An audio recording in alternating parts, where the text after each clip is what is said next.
Hello hi welcome back to my channel again. और आज हम स्टार्ट कर रहे हैं इमोशनल इंटेलिजेंस, जो कि पॉजिटिव साइकोलॉजी में चैप्टर है। सो चलिए स्टार्ट करते हैं इमोशनल इंटेलिजेंस। सबसे पहले इमोशन इंटेलिजेंस। अब इमोशन और इंटेलिजेंस का क्या ताल्लुक, क्या रिलेशन है इसमें, ठीक है।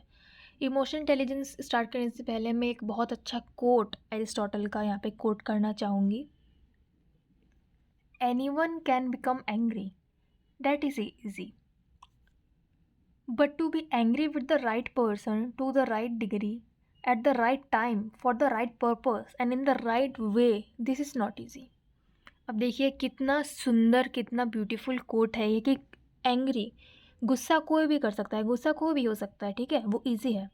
बट गुस्सा सही पर्सन पे करना, सही एंगल में करना, सही टाइम पे करना, सही मकसद से करना और एक अच्छे तरीके से करना, सही तरीके से गुस्सा करना, ये सारी चीज़ें ईजी नहीं है, ठीक है। Anyone can become angry, that is easy, but to be angry with the right person to the right degree at the right time for the right purpose and in a right way, it is not easy. Okay, ये quote है Aristotle का और ये coat मैंने पढ़ा था Daniel Goleman की book में, जो कि काफ़ी फेमस बुक है।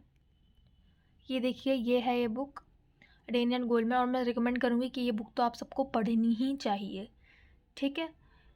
Daniel Goleman the international number 1 best seller, most popular है ये।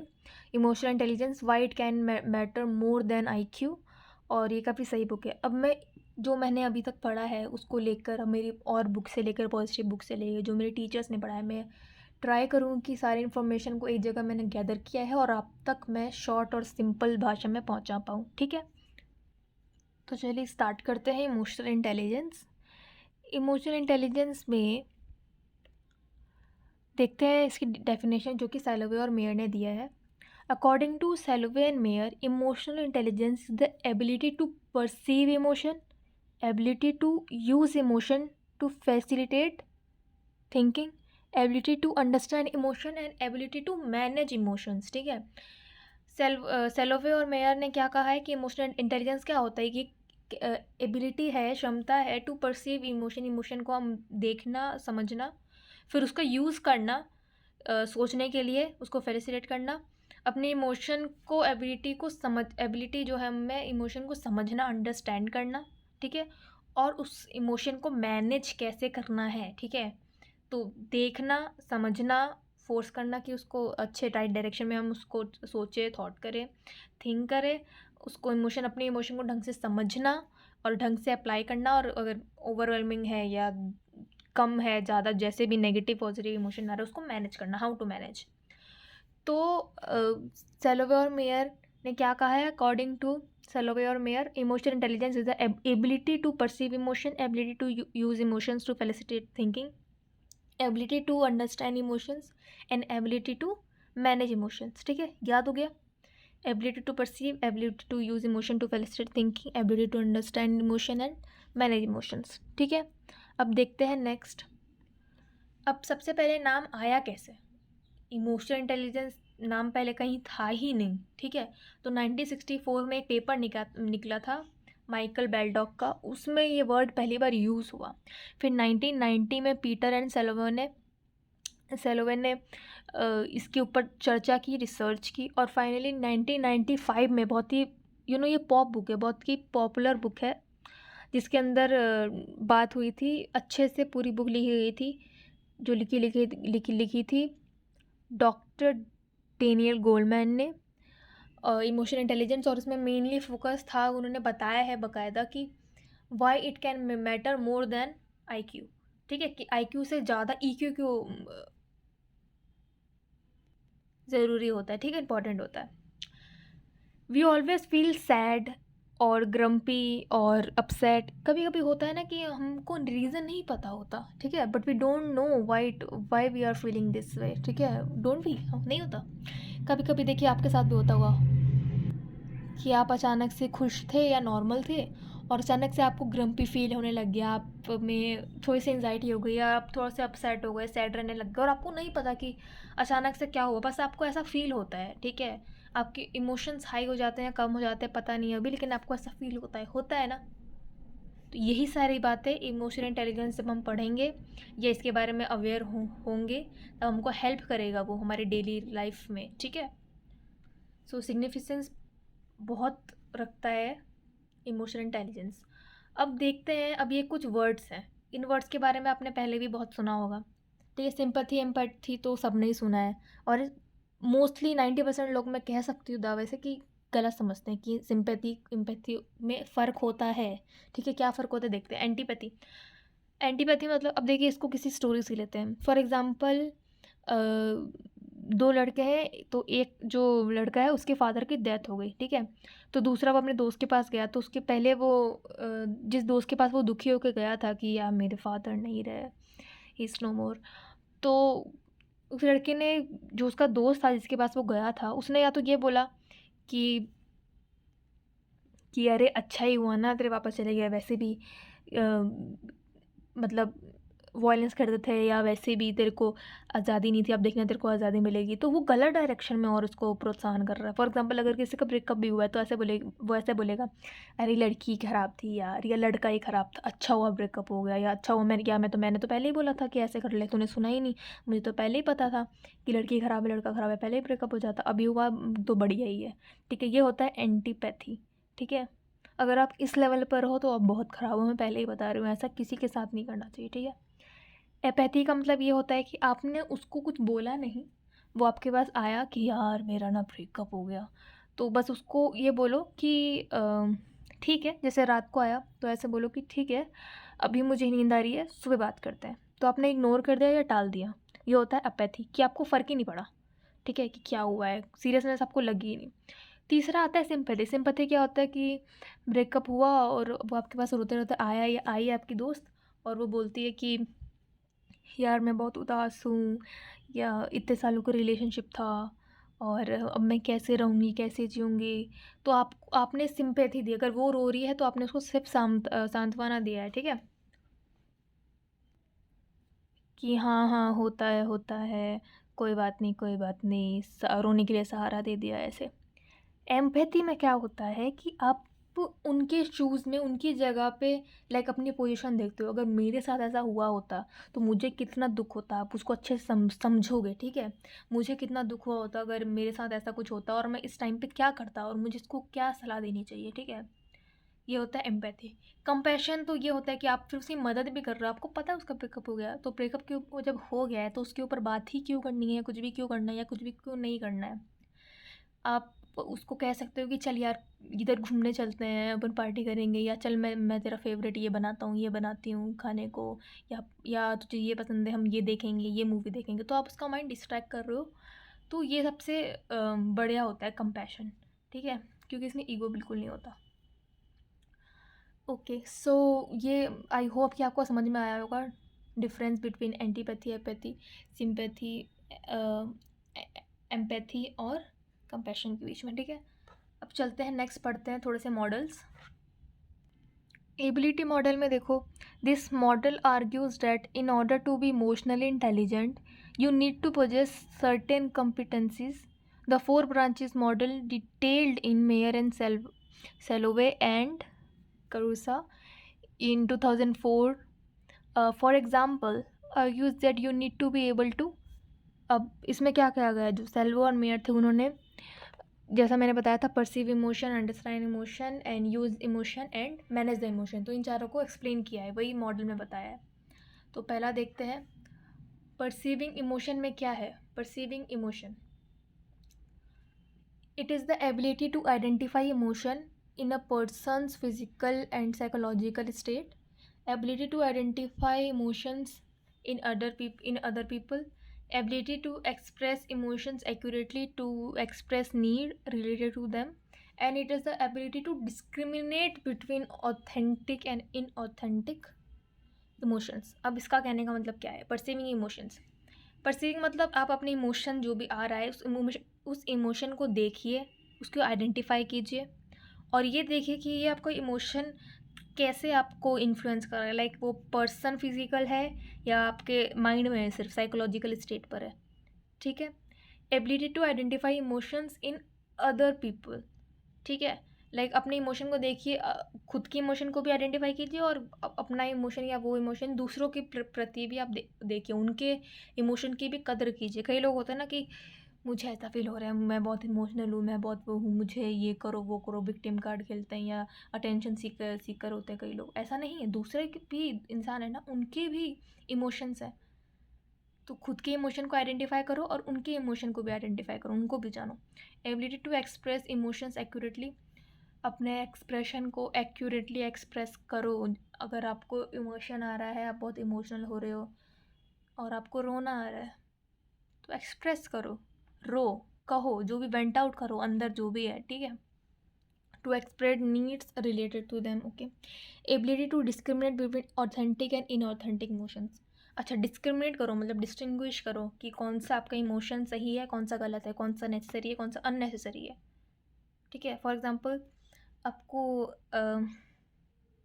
आपको किसी ने कह दिया कि आप सुंदर नहीं हो, ठीक है। भले ही आपको बाकी सारे लोग कह रहे हैं उस दिन कि आप बहुत सुंदर लग रहे हो, फॉर एग्जांपल किसी शादी में कि आप बहुत सुंदर लग रहे हो, आपकी साड़ी बहुत अच्छी लग रही है, आपके बाल बहुत अच्छे लग रहे हैं, आपका फीचर्स, फेशियल फीचर्स, नैनश बहुत सुंदर है। लेकिन किसी एक आदमी या इंसान ने कह दिया, किसी लड़की ने ही कह दिया कि आप अच्छी नहीं लग रही, तो आपका ध्यान कहाँ जाएगा? उधर। तो आप इमोशनल हो रहे हो, आप दुखी हो रहे हो कि आपका पूरा कॉन्फिडेंस ढह गया, ठीक है। तो आपको आइडेंटिफाई करना है कि ये ऑथेंटिक है, नेसेसरी है, ये अनवांटेड है। मुझे जहाँ सब लोग कह रहे हैं मैं सुंदर लग रही हूँ, तो ये थॉट तो आना ही चाहिए और आना ही नहीं चाहिए। इस बात को लेके मुझे इमोशनल होना ही नहीं चाहिए, ठीक है। तो सेकंड पॉइंट पे चलते हैं, जो कि है यूजिंग इमोशंस। अच्छा, अंडरस्टैंडिंग इमोशंस, इमोशन को अंडरस्टैंड करना हमारा पहला हो गया था। और पहला हो गया, अब हम दूसरे पे चलते हैं। हाँ, using emotion to facilitate thought, ठीक है। It is the ability to redirect and prioritise thinking on the basis of associated feelings. अब आपके पास जो भी फीलिंग्स आपके अंदर में उठ रही है, तो उसको आप एसोशिएट करो किस बेसिस पे, कि आपको बहुत सारी फीलिंग्स आ रही है कि जैसे फॉर एग्ज़ाम आ रहा है, यार एग्ज़ाम भी आ रहा है, भैया की शादी भी आ रही है, और मैं बीमार भी हूँ, ऐसे वैसे, और मुझे इतना इतना कुछ करना है। भले ही शादी 2 महीने बाद है और एग्ज़ाम 3 महीने बाद है, ठीक है, लेकिन अब भी आप बीमार हो, तो अभी आप वरी करोगे अपने इमोशंस को, मतलब दुखी होगे कि यार एग्ज़ाम भी आ रहा है, आपको हैवी फील हो रहा है कि एग्ज़ाम भी आ रहा है, भैया की शादी भी है या किसी की शादी भी है, कहीं घूमने भी जाना है, और मैं बीमार भी रहती हूँ। नहीं ना, पहले प्रायोरिटाइज़ करो, आपकी प्रायोरिटी क्या है, प्रायोरिटी में कौन सी इमोशन को लोगे। मैं बीमार हूँ, मैं पहले ठीक होंगी, फिर पढ़ूँगी ताकि मैं शादी में जा पाऊँ, ठीक है। तो रीडायरेक्ट करो और प्रायोरिटाइज करो अपनी थिंकिंग, अपनी प्रायोरिटी को, ठीक है। Ability to generate emotion to facilitate judgement and memory, ठीक है। एबिलिटी टू जनरेट इमोशन, ये अब इसमें क्या होता है, ये एबिलिटी है कि अपने अंदर इमोशन जनरेट करो, ताकि आप इमोशन काफ़ी इंपॉर्टेंट होता है। देखिए, इसी से पॉइंट से पता चलेगा कि अपने आप को आप फेलिसिटेट करो, कि भाई इमोशन जनरेट करो, ताकि जिससे हम, या तो वो मेमोरी में भी काम आएगा या जजमेंट में भी काम आएगा, ठीक है। अगर आप किसी के प्रति, फॉर एग्जांपल अगर कोई मूवी देख रहे हो और आप किसी को बताना है, किसी ने पूछा मूवी कैसी लगी, तो उस मूवी को देखा आपने, अगर कोई रोने का, अगर कोई बायोपिक है या कोई बायोग्राफी बनाई गई है, तो अच्छी ही होगी क्योंकि रियल लाइफ पर है।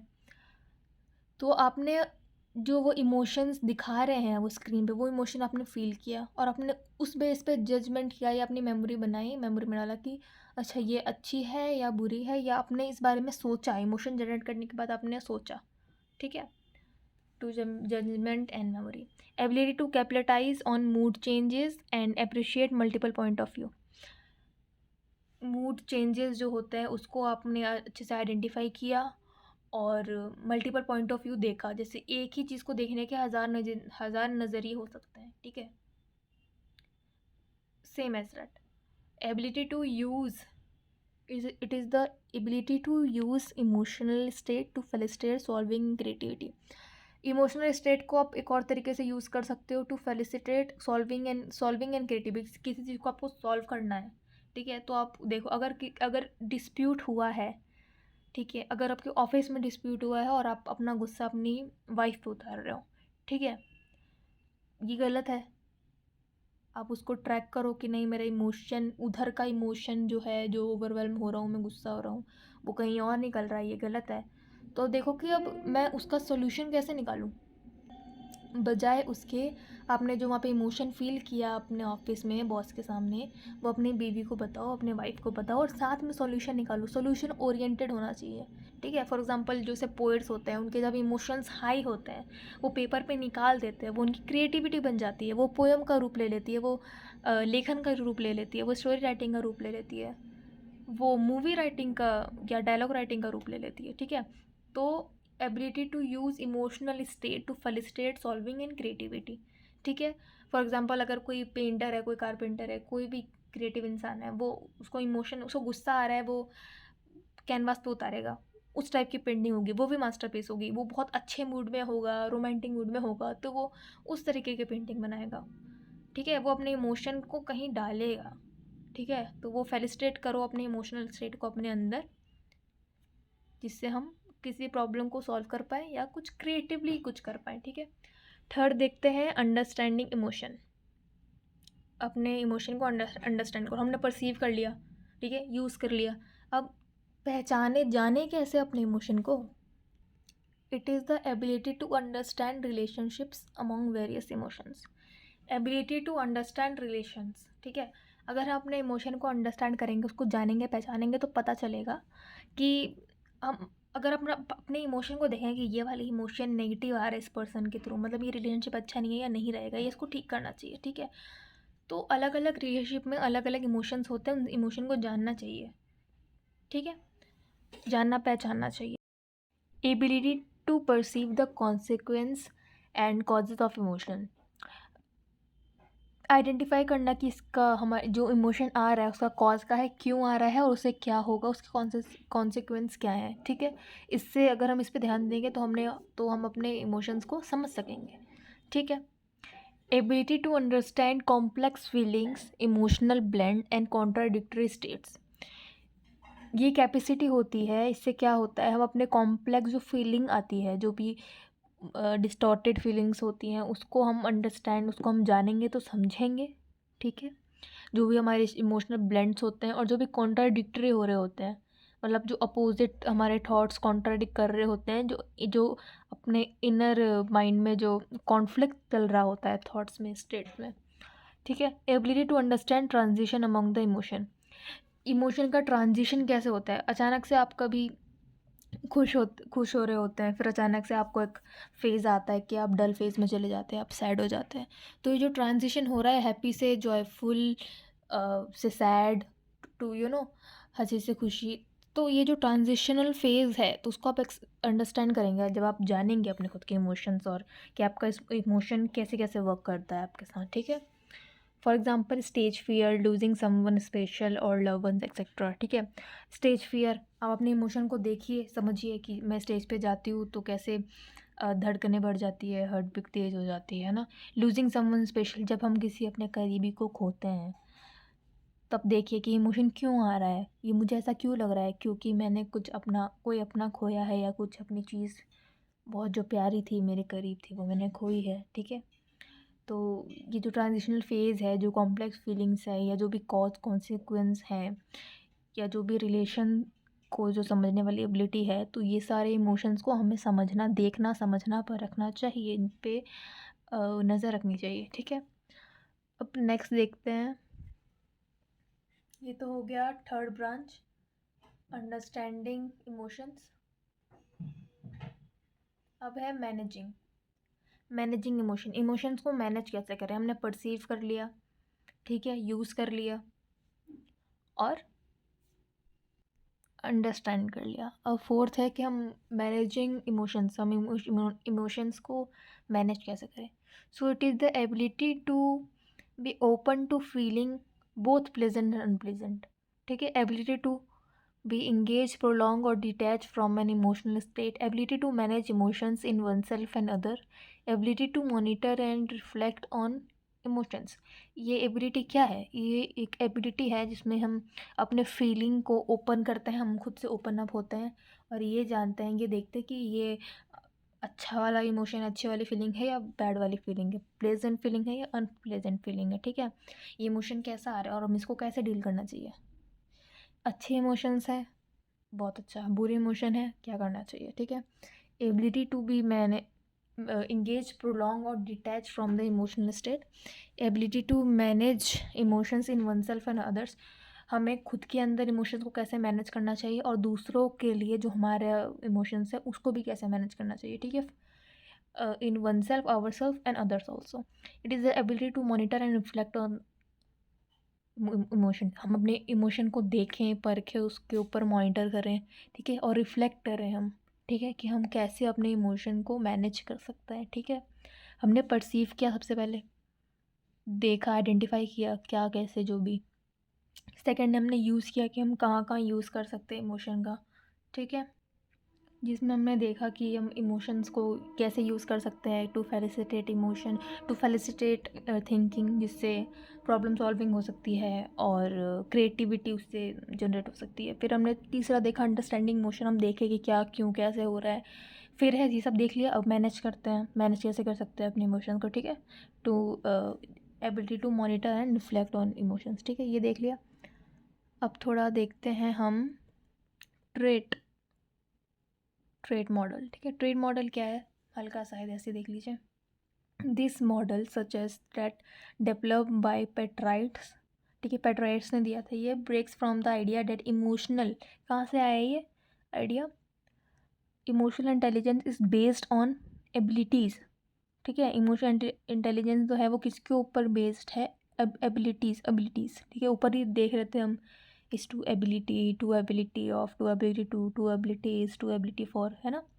सो एबिलिटीज़ के ऊपर डिपेंड है, बेस्ड ऑन है। It argues that people have emotional self perception and traits that form a part of their personality.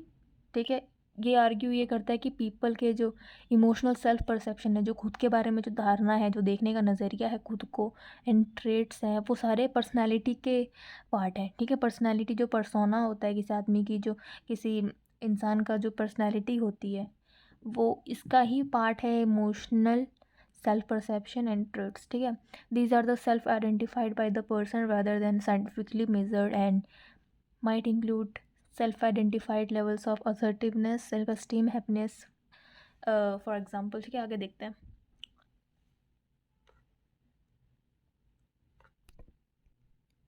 ये है बारोन मॉडल और ये बहुत ही इंपॉर्टेंट है, तो इसको अच्छे से पढ़ लेते हैं।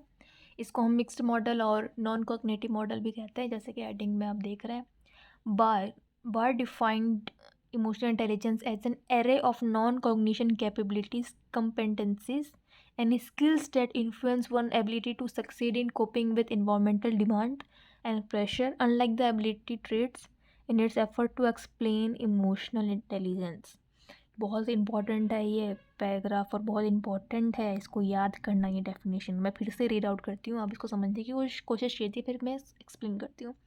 बार defined emotional intelligence as an array of non cognitive capabilities, competencies, and skills that influence one's ability to fight or succeed in coping with the environmental pressures and demands, unlike the ability traits in its effort to explain emotional intelligence। ठीक है, ये एक emotional intelligence क्या है? ये एक array है, किसका एरे है? नॉन कॉग्निटिव कैपेबिलिटीज़ का, कॉम्पिटेंसेस का, स्किल्स का। जो क्या इन्फ्लुएंस करती है? जो एक व्यक्ति की एबिलिटी को इन्फ्लुएंस करती है, ये तीन चीज़ें, जिससे उसको मदद मिलती है कि वो अपने इन्वायरमेंट, जो आसपास चीज़ें हो रही हैं, जो प्रेशर है, डिमांड है, स्ट्रेस है, उससे वो डील कर सके अच्छे से। ठीक है, ये एबिलिटी ट्रेट्स। ठीक है, बर्ड ने इमोशनल इंटेलिजेंस का मतलब ये बताया है। ठीक है, this model defines emotional intelligence as a cross section of interrelated emotional and social competency skills and that impact intelligence behavior, right?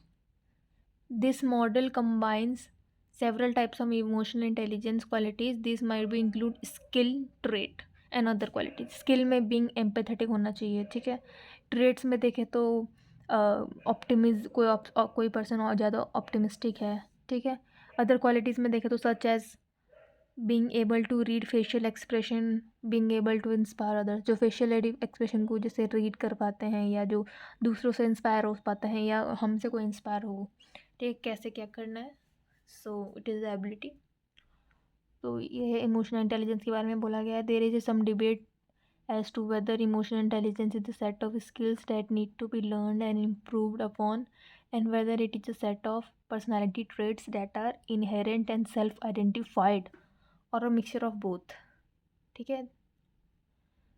There is some debate, काफ़ी कुछ डिबेट है इसमें, जिसमें कहा गया है कि इमोशनल इंटेलिजेंस या तो स्किल्स का सेट है जो कि लर्न करना चाहिए, इम्प्रूव करना चाहिए, या एक पर्सनालिटी का सेट है, ठीक है। या तो लर्न और इम्प्रूव करना चाहिए, लर्न सेट है, या तो पर्सनालिटी ट्रेट है ये, ठीक है, जो कि इनहेरेंट है, खुद पे खुद आई है, और या सेल्फ आइडेंटिफाइड है जो ढूंढना पड़ता है, या बोथ है, ठीक है। अब आ रहा है काफ़ी important Goleman model of emotional intelligence. Goleman model of emotional intelligence, introduced by Daniel Goleman, focuses on emotional intelligence as a wide array of competencies and skills that drive performance. Emotional intelligence क्या है? Goleman ने क्या कहा है कि एक wide array है of competency. देखिए, कॉम्पिटेंसी और स्किल हर जगह आ रहा है इमोशनल इंटेलिजेंस में, ये नोट कीजिएगा। Array of competencies and skills that drive performance, ठीक है, जो परफॉर्मेंस को निखारता है, जो परफॉर्मेंस को करता है, जो ड्राइव करता है, ठीक है। इसके 5 की पॉइंट्स हैं, देख लीजिए। सबसे पहले है सेल्फ अवेयरनेस। सेल्फ अवेयरनेस क्या है? The ability to understand and recognise your moods, emotional and drive as well as their the effect on others. Self awareness ये है कि हम खुद के बारे में क्या कैसे सोचते हैं, हम अब खुद के बारे में क्या जानते हैं, खुद के मूड स्विंग्स को, अपने मूड्स को, इमोशंस को कितने अच्छी तरीके से हम जानते हैं, और वो हमारे मूड, हमारा जो सेल्फ परसेप्शन है खुद को लेकर, जो हम खुद को जानते हैं, वो दूसरों के ऊपर क्या इफेक्ट डाल रहा है, ठीक है। सेल्फ रेगुलेशन देखिए क्या होता है, ये कंट्रोल होता है। द एबिलिटी टू कंट्रोल और redirect the disruptive impulses and mood, the goal is the balance and not suppression. Self regulation क्या होता है? किसी भी चीज़ को कंट्रोल करना या रीडायरेक्ट करना, ठीक है। आपको कोई चीज़ करनी है, आपने सोच लिया, आपने ये भी सोच लिया कि हाँ ये मैं कर सकती हूँ, ये मैं करूँगी, लेकिन आप करो तो स्टार्ट तो करो, आपको रेगुलेट तो करना पड़ेगा ना। ये तो रीडायरेक्ट करना पड़ेगा, या आपको रेगुलेट करना पड़ेगा, सेल्फ रेगुलेट, है ना, कंट्रोल करना पड़ेगा। तो द एबिलिटी टू कंट्रोल और redirect the disruptive impulses and mood, the goal is balance, to balance करना, सप्रेशन इसका मोटिव नहीं है। मोटिवेशन देखते हैं। Motivation is propensity to pursue goals with energy and persistence और एनर्जी के साथ जो हमारा जो प्रोपेंसिटी होती है टू परस्यू गोल्स, जो ड्राइव होता है, उसको मोटिवेशन कहते हैं, ठीक है। अगर हम किसी चीज़ को वो कितना फेमस डायलॉग है ना, किसी चीज़ को शिद्दत से चाहो तो पूरी कायनात तुम्हें उससे मिलाने में लग जाती है ना। तो मोटिवेशन का मतलब यही होता है कि अगर आपको कोई गोल अपना परस्यू करना है, किसी चीज़ को पाना है, तो उसमें जो एनर्जी और परसिस्टेंस है जो लगता है, जो प्रोपेंसिटी लगती है, so motivation is that. Motivation, what is motivation? It is a propensity to pursue goals with energy and persistence. Empathy क्या होता है?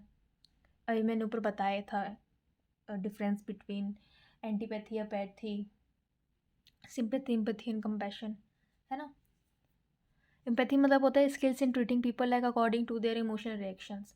लाइक अगर किसी, एम्पैथी का मतलब ये होता है किसी और पर्सन को वैसे ही समझना, उसकी परिस्थिति जैसे कि वो है। जैसे अगर किसी की गाड़ी चोरी हुई है, तो हम ये माने कि हमारी भी गाड़ी चोरी होती तो, या हुई है, और हमको कैसा लग रहा है, हमको क्या करना चाहिए, तो उस तरीके से उतना उसके किसी चीज़ को, किसी आदमी को समझना, या किसी सिचुएशन को समझना, ठीक है। Skills in treating people according to their emotional reaction, कि जैसे वो सोच रहे होगा, जैसे उनको लग रहा है, उस तरीके से सोचना, ठीक है। 5वां लास्ट है social skills, ability to find common ground and build rapport. Social skills यही होता है, किसी ग्रुप में गए हो आप, लीडरशिप, किसी ग्रुप में गए हो आप, तो उसमें अपना लाइक आइडेंटिटी बनाना एक कॉमन ग्राउंड पे, ठीक है, या रेपो बिल्ड करना, कि किसी से भी आप ज़्यादा बहुत जल्दी फ्रेंडली हो गए, तो वो एक सोशल स्किल्स है ना। सो ये था गोलमैन का थ्योरी ऑफ इमोशनल इंटेलिजेंस, ये मैं दिखा देती हूँ। देखिए, self awareness, self regulation, social skills, self awareness, self regulation, empathy, social skills, motivation. फिर self awareness, self regulation, empathy, social skills and motivation. ठीक है, चलिए आगे बढ़ते हैं। अब थोड़ा देख लेते हैं हम ये वाली थेरेपी। इमोशनल इंटेलिजेंस की बात हो रही है, इमोशंस की बात हो रही है, कुछ थेरेपीज भी देख लेते हैं। So Ellis rational emotive behaviour therapy, which is also known as ABCDEF। ठीक है, ए से देखते हैं क्या होता है। एक्टिवेटिंग एजेंट या एडवर्सिटी, आपको आपके साथ कुछ दुर्घटना हुई, फॉर एग्जांपल आपको किसने बोला, आप बहुत अच्छा, आपको फॉर एग्जांपल मेरे साथ बहुत होता है ये, मुझे सूट साड़ी का बहुत शौक है। ठीक है, as a girl in a young age also मुझे सूट साड़ी का बहुत शौक है। अब मैं अक्सर किसी मौक़ों पर, किसी अच्छे मौक़ों पर, फेस्टिवल्स पर तो पहनती ही हूँ। किसी भी अच्छा, कोई अच्छा शुभ दिन हो तो मैं सूट साड़ी पहनना प्रेफर करती हूँ, क्यों, मुझे उसमें ज़्यादा अच्छा लगता है। अब अगर मैं कहीं जाऊँ और किसी ने मुझे ये बोलते ही हैं, फॉर एग्ज़ाम्पल कि कोई लड़की है, उसको पसंद है सूट साड़ी पहनना, और वो एक दिन बहुत अच्छा तैयार होकर गई, बहुत सुंदर से उसने साड़ी पहनी, और वो कहीं पे गई किसी पूजा में, लड़की है वो, ठीक है, 21-22 साल की, कोई भी, या टीनेजर है समझ लो, ठीक है, कोई टीनेजर है, उसको सूट पहनना पसंद है। अब आजकल के जेनजीज और टीनेजर्स को पता ही है, वो तो आउटफिट्स फॉलो करते हैं, और ये लड़की तो सूट पहन के गई, तो सबने बोला कि तुम कैसी लग रही हो, तू कैसी लग रही है, आंटी है क्या, बहन जी है क्या। अक्सर ऐसा सुनने को मिलता ही है कि कुछ वैसे नॉर्मल वो वैसे पहन लेती, जीन्स टी शर्ट पहन लेती, कोई ट्रेंडी कुछ पहन लेती, क्या हर वक्त ये सूट पहनती रहती है। तो आपका बिल्कुल सेल्फ कॉन्फिडेंस ढह गया कि मुझे इतना पसंद है, और मतलब मुझे आपको इतना बुरा लग रहा है कि मैं अच्छी नहीं लग रही है। तो उसने बोला कि आप बिल्कुल अच्छी नहीं लग रहे हो आप, ठीक है, भले ही सारे लोग कह रहे हो कि बहुत सुंदर लग रही है, बहुत सुंदर लग रही है, बहुत सुंदर लग रही हो, लेकिन बस एक इंसान ने, एक लड़की ने, या एक लड़के ने, आपको किसी भी अंकल आंटी ने कह दिया कि आप साड़ी में अच्छी नहीं लग रही, या सूट में अच्छी नहीं लग रही, या आप आज अच्छी नहीं दिख रही, तो आपको ऐसा कितना बुरा लगता है दिल से, है ना। तो ये होता है एक्टिवेटिंग इवेंट। ये इवेंट या कोई एडवर्सिटी, आपके साथ दुर्घटना घटी, बिलीफ ये होता है कि आपने मान लिया, उसने तो कहा कि आप अच्छी नहीं लग रही, लेकिन आप मान के बैठ गए कि मैं तो सुंदर नहीं हूँ, मैं अच्छी नहीं हूँ, मुझे पहनने का ढंग नहीं है, एक्सेट्रा एक्सेट्रा, ठीक है, या मैं पढ़ने में अच्छी नहीं हूँ, टीचर्स डांटते हैं, पेरेंट्स डांटते हैं, और बच्चों से कंपेयर करते हैं, ठीक है, तो आपने मान लिया कि मैं पढ़ाई में अच्छी नहीं हूँ, मैं अच्छी दिखती नहीं हूँ, मुझे पहनने का ढंग नहीं है, ठीक है। सी इमोशनल बिहेवियर कॉन्सिक्वेंसेस, कॉन्सिक्वेंसेस क्या होता है कि आपको जब ये सब सोचा, आपने सुना, फिर बिलीव किया, फिर ये सब सोचा कि फिर बॉडी में ना रिएक्शंस होने लगते हैं, आपको एनजाइटी होगी, आपको सैडनेस होगी, आपका अचानक से माइंड बॉडी ऐसे अजीब सा हो जाएगा, है ना, रेस्टलेसनेस होगी, बेचैनी होगी, तो ये सब होता है, ठीक है। फिर आता है डिसरप्टिव इंटरवेंशन। फिर आपने डिस्प्यूट्स में क्या होता है, डी में डिस्प्यूट्स में क्या होता है कि आप सोचते हो, मतलब डिस्प्यूट करते हो between A and B, which is between activating event और बिलीफ में, कि मतलब क्या सही में उन्होंने बोला, उसने बोला, तो क्या सच में मैं ऐसी हूँ या नहीं हूँ, तो एक डिस्प्यूट होता है। हूँ भी तो क्यों बोला, या सही है गलत है, नहीं हूँ तो भी क्यों बोला, ऐसे ऐसे कुछ डिस्प्यूट चलता रहता है between A and B, conflict चलता रहता है, इनर कॉन्फ्लिक्ट। इफेक्ट क्या होता है कि जब आप थोड़ा काम हो गए हो, भले ही वो सही हो या गलत हो, पर आप थोड़ा ठंडे दिमाग से सोच रहे हो कि ठीक है, आप फाइनली फील करते हो कि ठीक है, ऐसा हुआ है, और उसने मुझे ऐसा बोला है कि क्या तो कोई बात नहीं, या ऐसा बोला है, मुझे ये इम्प्रूव करना चाहिए, या मुझे ये करना चाहिए, वो करना चाहिए, आप थोड़ा काम होके सोचते हो, ठीक है। न्यू फीलिंग्स, उसके बाद आपने उसका कंक्लूजन क्या निकाला कि मैं जैसी हूँ वैसी ठीक हूँ, या मुझे कुछ सुधार करना चाहिए, ठीक है। तो ये मॉडल है पूरा, जो प्रोसेस अगर हम डीप में पढ़ेंगे तो ये थेरेपी काफ़ी अच्छी यूज़ आती है इमोशन को इमोशनल प्रॉब्लम से निकलने में। Ellis rational emotive behaviour therapy, ABCDEF याद रखिएगा। एक्टिवेटिंग, ए से एक्टिवेटिंग इवेंट, बी से बिलीफ, सी से कॉन्सिक्वेंस, डी से डिस्प्यूट्स, ई से इफेक्ट, एंड एफ से फीलिंग्स, ठीक है। अब देखते हैं नेक्स्ट, यह है बारोन का, ठीक है, बैरॉन कह लीजिए, बैरन या Baron. Emotional question inventory by doctor Baron. या बारह। तो इसमें देखिए एक तरफ है EQs के नाम है, intrapersonal EQ, interpersonal EQ, adaptability EQ, stress management EQ, general mood, और एक तरफ सारे लिखे हुए, एक एक करके डिस्कस करते हैं। इंटरपर्सनल EQ, इसमें देखिए सेल्फ रिगार्ड है, खुद को लेकर क्या रिगार्ड्स हैं आपके, ठीक है। इमोशनल सेल्फ अवेयरनेस, खुद के इमोशन का को आइडेंटिफाई, या आप अपने प्रति आप कैसा नज़रिया रखते हैं, अपने इमोशंस को कैसे देखते हैं, असर्टिवनेस भी, ठीक है। इंडिपेंडेंसी, लाइक आपके ऊपर डिपेंडेंट है, या आपके ऊपर डिपेंडेंट है कि आप अपने बारे में क्या सोचते हो, किसी एक्सटर्नल फोर्स नहीं लग रहा है, या किसी ने बोला नहीं है, आप खुद सोच रहे हैं कि मैं अच्छी हूँ, बुरी हूँ, जो भी वॉट, ठीक है। इंटरपर्सनल रिलेशंस, अच्छा इंटरपर्सन में सेल्फ एक्चुअलाइजेशन भी है। So self actualisation actually interpersonal, ये सारा मैं एक साथ ही वो कर देती हूँ। सेल्फ एक्चुअलाइजेशन लाइक खुद का एक्चुअलाइजेशन होना, खुद को ज़्यादा अच्छे से समझना, मैं क्या हूँ, क्यों हूँ टाइप्स, ठीक है। एम्पैथी मैंने सिखाई दिया कि किसी दूसरे की प्रॉब्लम खुद की प्रॉब्लम मान के रिएक्ट करना, रिएक्शन देना। सोशल रिस्पॉन्सिबिलिटी, आपके साथ बहुत सोशल रिस्पॉन्सिबिलिटी, अगर आप किसी कहीं पे कलीग है तो आपका काम अच्छा होना चाहिए, किसी के बॉस है, लीडर है तो आपका लीडरशिप अच्छा होना चाहिए। सोशल में आप किसी को पढ़ा रहे हैं, आप टीचर है, जैसे मैं पढ़ा रही हूँ तो मेरा टीचिंग मेथड अच्छा होना चाहिए, तो आपकी कुछ सोशल रिस्पॉन्सिबिलिटीज़ भी है, ठीक है। अडेप्टेबिलिटी में रियलिटी टेस्टिंग है कि अच्छा ये है, ये फॉर रियल है, ये रियलिटी है, ठीक है, ख्यालों में मत जियो। फ्लेक्सिबिलिटी, आप कहीं भी ज़्यादा फ्लेक्सिबल हो जाते हैं, ठीक है। बॉडी में फ्लेक्सिबिलिटी की बात नहीं है, माइंड में, थॉट में, अडेप्टेबिलिटी में फ्लेक्सिबिलिटी की बात है, ठीक है। फ्लेक्सिबल मतलब जैसे, मतलब किसी ने आपको बुरा बोला, या आपको कहीं पे किसी के साथ एडजस्ट होने में ज़्यादा टाइम नहीं लगता, फ्लेक्सिबल हो जाते हो। लाइक कई लोग होते हैं ना कि ये हुआ तो भी ठीक, नहीं हुआ तो भी ठीक, ठीक है, ऐसे लोग। तो फ्लेक्सिबल होना चाहिए in situation, in people, in every area of our life, ठीक है, एवरी फील्ड। प्रॉब्लम सॉल्विंग सही है, मतलब आप इमोशनल इंटेलिजेंस से अपना प्रॉब्लम सॉल्व कैसे करते हैं, ठीक है। IQ वाले सिर्फ मैथ्स में और इन्हीं सब में कर पाते हैं, ठीक है। लाइक इंजीनियरिंग हो गया, या जो जो भी ब्रांच हो गया, मैथ्स फिजिक्स, ये सब पढ़ के थियोरेटिकल इकोनॉमिकल, जैसे पढ़ाई वाले में, ठीक है। EQ होगा और IQ दोनों होगा, तो दोनों मिल के प्रॉब्लम सॉल्विंग ज़्यादा ईजी होगी और वैलिड होगी, ठीक है।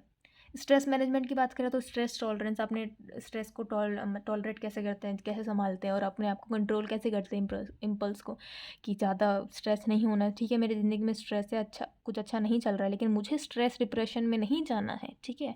तो आप खुद को कैसे टॉलरेट करते हैं, खुद के स्ट्रेस को, और खुद को फिर कैसे अपने इम्पल्स को कंट्रोल करते हैं। जनरल मूड देख लेते हैं कि आप कैसे हो, हर जगह ऑप्टिमिस्टिक हो, हम हमेशा खुश रहते हो, हमेशा अच्छा सोचते हो, कुछ बुरा भी हो गया तो ये बोलते हो कि जो हुआ अच्छे के लिए हुआ, या कोई बात नहीं, जो होता है मतलब किसी रीज़न से होता है, ठीक है। अब हमेशा खुश रहना, ऑप्टिमिस्टिक रहना, कुछ नहीं हुआ है, कुछ गलत हो गया, कोई बात नहीं, आगे अच्छा होगा, अच्छा सोचो, हमेशा खुश रहो, चेहरे पे हमेशा आप अगर स्माइल रखते हो तो आप हैप्पी पर्सन और ऑप्टिमिस्टिक पर्सन हो, तो ये जनरल मूड्स में आ जाते हैं। तो अगर आप ऐसे हो, पूरे टेस्ट होता है उसमें, अगर आप ये सब सारा हो गया आपका, अच्छा उसमें टेस्ट में अच्छे मार्क्स आ गए, तो अब इन सब में अगर मैंने जो भी कैरेक्टरिस्टिक्स बताओ, अगर आप इन सब में अच्छे हो तो आप हाईली इमोशनल इंटेलिजेंस पर्सन हो, ठीक है। इसका कोई टेस्ट भी होता है, अच्छा, जो नेट पे टेस्ट होते हैं, या जो व्हाट्सएप या किसी ग्रुप पे, सोशल मीडिया पे जो सर्कुलेट होते हैं, वो टेस्ट खुद का कभी मत ले लेना, और ये मत सोच लेना कि इमोशनल इंटेलिजेंस का हमने टेस्ट दिया और हमारा ये निकला, नहीं, गलत होता है वो। किसी साइकोलॉजिस्ट साइकाट्रिस्ट के पास जाओ, काउंसलर के पास जाओ, ठीक है, साइकोलॉजिस्ट के पास जाओ, 500-1000 रुपये लगेंगे, लेकिन आपको पता चल जाएगा, एक्चुअल टेस्ट मिलेगा आपको, कि आपको आपके बारे में बहुत कुछ पता चलेगा उस टेस्ट से, ठीक है। तो किसी ऑनलाइन चीज़ों पे मत जाओ, ठीक है। चलिए आगे देखते हैं, फैक्टर्स क्या क्या अफेक्ट करते हैं। देखिए ये वही सारे फैक्टर्स हैं, self awareness, empathy, self regulation, emotional stability, integrity. Okay, अब देख लेते हैं कि जिस जिस आदमी के पास इमोशनल इंटेलिजेंस कम है और जिसका हाई है, उन दोनों में फ़र्क क्या है। लो में देखिए अग्रेसिव है, डिमांडिंग है, ईगोइस्टिक है, बॉसी नेचर है उसका, कन्फ्रंटेशनल है, कन्फ्रंट करता रहता है, किसी को भी अपने सामने झगड़ा करता रहता है, ईजिली डिस्ट्रैक्ट हो जाता है, गिल्ब है, सेल्फिश है नेचर में, सुनता नहीं है, पुअर लिसनर है, इम्पल्सिव है, रेजिस्टेंस टू चेंज है, चेंज नहीं होना चाहता, पैसिव है, रिस्पॉन्स नहीं करता, अनरिस्पॉन्सिव है, स्लो है, जिद्दी है, ठीक है। हाई इमोशनल इंटेलिजेंस वाले पर्सन देखते हैं असर्टिव होते हैं, एम्बिशियस होते हैं, ड्राइविंग होते हैं, गोल ओरिएंटेड, ठीक है, डिसिसिव होते हैं, अच्छे डिसीजन लेते हैं, स्ट्रॉन्ग विल होता है उनका, कुछ भी कर गुजरने को उनके अंदर साहस होता है, वार्म होते हैं, अच्छे होते हैं, एंथुजियास्टिक होते हैं, एनर्जी वाले होते हैं, सोशलेबल भी होते हैं, सोशेबल, सोसाइटी में अच्छे से घुल मिल के रहते हैं, अच्छी उनकी पर्सनैलिटी इमेज रहती है, चार्मिंग होते हैं, परसुएटिव होते हैं, पेशेंट होते हैं, उसमें धीरज होता है, स्टेबल होते हैं, प्रेडिक्टेबल होते हैं, कंसिस्टेंट होते हैं, बने रहते हैं किसी भी जगह पे, किसी भी काम में, किसी भी रिलेशन में, ठीक है। गुड लिसनर होता है, अच्छे से सुनते हैं। तो ये भी इंपॉर्टेंट है, आ जाता है कि लो इमोशनल इंटेलिजेंस वाले पर्सन में क्या क्या होता है और हाई इंटेलिजेंस पर्सन में क्या क्या होता है। लो वाले क्रिटिकल होते हैं, पिकी होते हैं, फसी होते हैं, हार्ड टू प्लीज़ होते हैं, परफेक्शनिस्ट होता है कि भाई हम तो परफेक्शनिस्ट है, हमको सब कुछ आता है, ठीक है। हाई डिमांड वाले डिटेल्ड होते हैं, केयरफुल होते हैं, मेटिकुलस होते हैं, सिस्टमेटिक उनका पूरा स्ट्रक्चर रहता है, खुद ही सिस्टमेटिक होता है, हाइजीनिक होता है, नीट होता है, ठीक है। अब देखते हैं नेक्स्ट, नीचे चलते हैं। अच्छा, अब ये आ गई है हमारी बुक, थोड़ा सा इसको भी पढ़ लेते हैं। बस रीड आउट जो मैंने पढ़ाया है पूरा वही कॉन्सेप्ट है, बस इसको पैराग्राफ और थोड़ी बुकिश लैंग्वेज में उतारा गया है, किताबी भाषा में उतारा गया है, ठीक है। रीड आउट कर लेते हैं, कुछ कुछ रीड आउट कर लेते हैं, बाकी मैं नोट्स प्रोवाइड नीचे कर रही हूँ, आप स्क्रीनशॉट ले लेना रुक रुक के, फिर पढ़ लेना, ओके।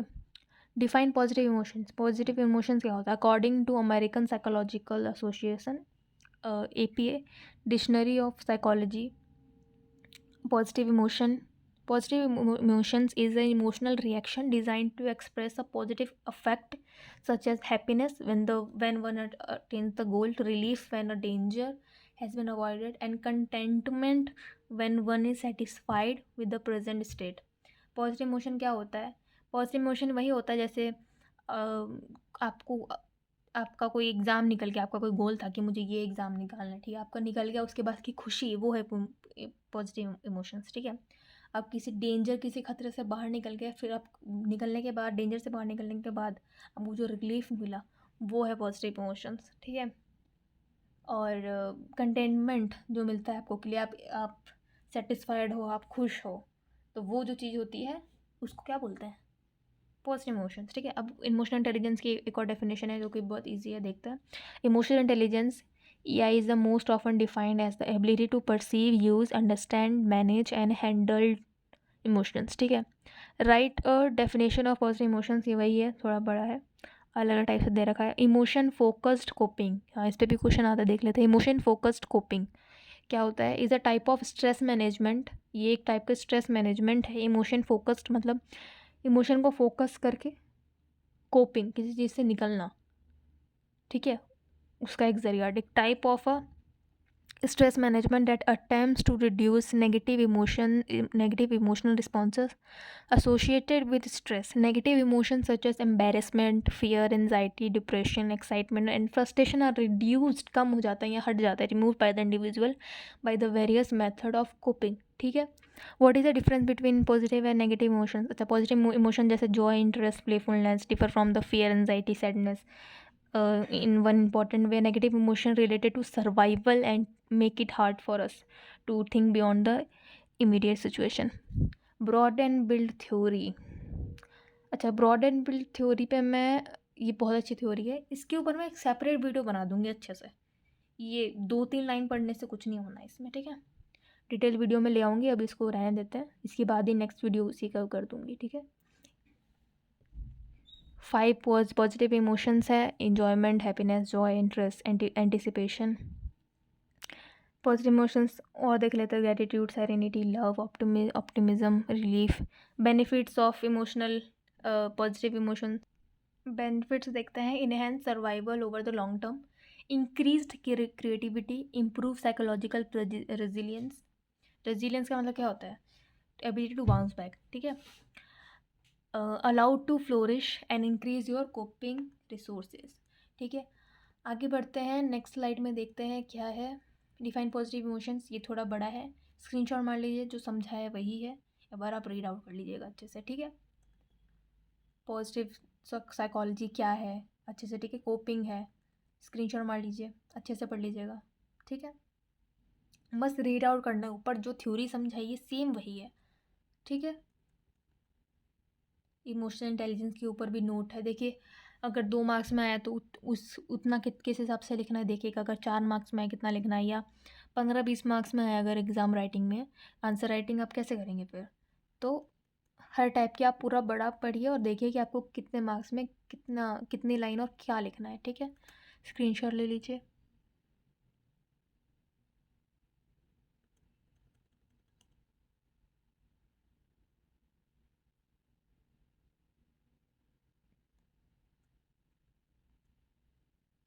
देखिए इंपॉर्टेंस ऑफ इमोशनल इंटेलिजेंस ये आ रहा है नीचे, ये इसका भी स्क्रीनशॉट ले लीजिए।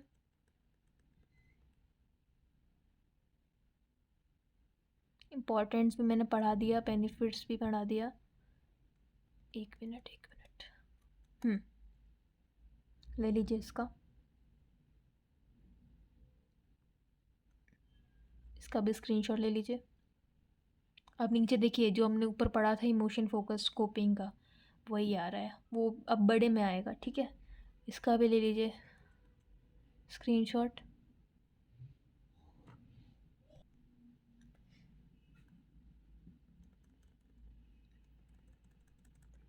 ये देख लीजिए, कुछ एग्जांपल्स दे रखे हैं, कुछ साइकोथेरेपी के पार्ट्स दे रखे हैं।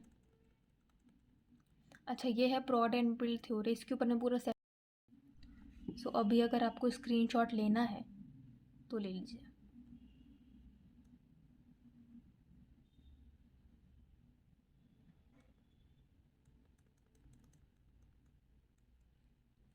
इमोशनल इंटेलिजेंस के बारे में है, डेनिंग गोल्डमैन सबके बारे में, जो मैंने पढ़ाया है थ्योरी में, जो भी ऊपर बताया है, जो भी आपने सुना है, बस वही है, उसी को पैराग्राफ में उतारा गया है।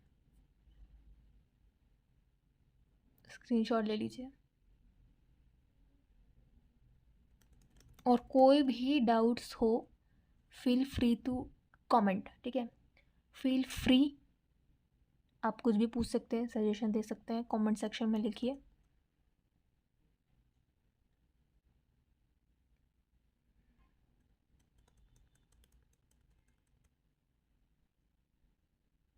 ये देखिए जो भी हमने पढ़ा था सब स्किल्स सब इसी में आ गए, यही सब हमने पढ़ा था।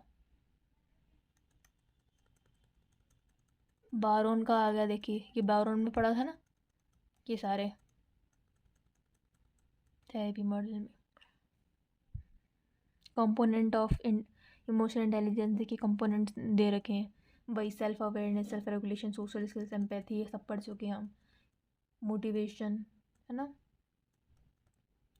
एबिलिटी मॉडल आ गया, जो एक्सप्लेन किया था सेम वही है।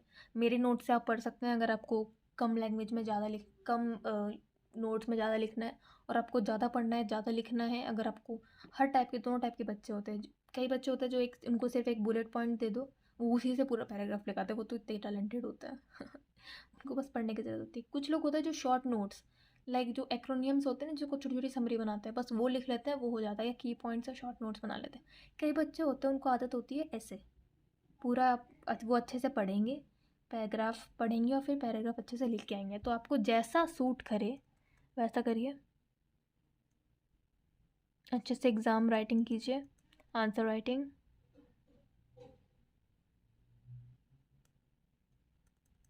अंडरस्टैंडिंग इमोशन, मैनेजिंग इमोशंस, ये सब हमने सबसे स्टार्टिंग में पढ़ा था फर्स्ट लेक्चर में।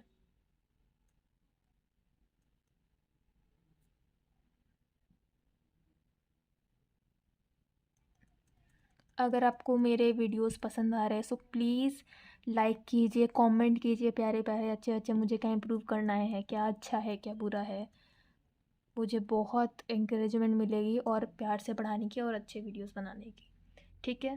The purpose of this channel is to provide free education, so please support. और जो अभी तक यहाँ तक बना हुआ है आपको बहुत बहुत बहुत थैंक यू देखने के लिए, ठीक है। Thanks for watching.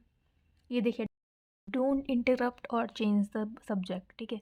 If you are uncomfortable we may want to avoid them with by interrupting और डिस्ट्रैक्टिंग आवर सेल्फ। अगर हमको कोई फीलिंग अच्छी, हम अनकम्फर्टेबल कहीं बैठे हुए हैं, अनकम्फर्टेबल कहीं फील कर रहे हैं, तो हम अपने आप को, अपने फीलिंग्स को, या हम खुद को ऐसा समझते हैं कि चलो डिस्ट्रैक्ट हो जाते हैं, ठीक है, अपने डिस्ट्रैक्ट हम करने की कोशिश करते हैं या इंटरप्शन करते हैं बीच बीच में। Sit down at least twice a day and ask, बैठिए खुद के साथ और ये पूछिए how I am feeling. It may take a little time for the feeling to rise, but do it. Just ask yourself in a day or twice in a day how I am feeling. Allow yourself that small space of your time uninterrupted. Okay? Don't just or edit your feelings too quickly. आजकल filter और editing का ज़माना है, तो हम हर चीज़ ही edit कर देते हैं, चाहे वो फ़ोटो हो, वीडियो हो, या खुद के इमोशन या फीलिंग्स हो, ठीक है। सो हमें खुद के इमोशंस को जज नहीं करना चाहिए, नहीं एडिट करना चाहिए इतनी जल्दी। Try not to dismiss your feeling before you have a chance to think them through. Healthy emotions often rise and fall in a wave, rising, peaking and fading naturally. Your aim should be not to cut off the wave before the peaks, ठीक है। आप लहर अगर आ रही है कोई, तो उसको बढ़ने दीजिए, ये नहीं कि उसको पहले ही कट कर दें, हटा दें या इग्नोर कर दें। नहीं, कोई इमोशन आ रही है, इमोशन को वेव, एक पानी की वेव की तरह लीजिए, जो राइज़ होगी अपनी पीक पे जाएगी और फिर नेचुरली अपने आप ही फेड हो जाएगी वो फीलिंग, ठीक है। तो उसको, जो उसका नेचुरल प्रोसेस है, वहाँ तक करने दीजिए। थर्ड है find connections. C if you can find connections between your feeling and others time you have felt also the same way. When a difficult feeling arises, खुद से पूछिए, when a difficult feeling arises ask your self when I have felt this before. ऐसी feeling मुझे पहले भी कभी आई है तो कब आई है? ऐसे ऐसे सवाल पूछिए अगर आपको कहीं डॉट कनेक्ट होते हुए दिख रहे अपनी फीलिंग्स से, कि ऐसी फीलिंग्स तो मुझे पहले भी आई थी, ऐसा तो मुझे पहले भी फील हो रहा था। Doing this may help you to really realize if your current emotional state is reflective or the current situation or of another time in your past, ठीक है। फोर्थ है connect your feelings with your thoughts. When you feel something strike that you as out of the ordinary, it is always useful to ask what, why, you know what do I think about that. मैं उसके बारे में क्या सोचती हूँ, उस चीज़ के बारे में या उस पर्सन के बारे में, या क्या सोचता हूँ मैं उस पर्सन या उस चीज़ के बारे में, what do I think about that.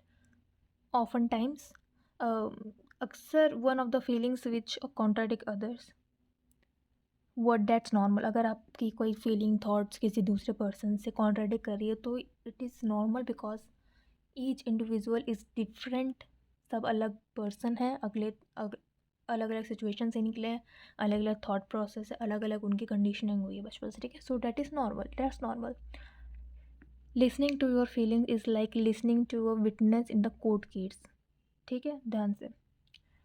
Only by admitting all the evidence with you will be the reach to best verdict.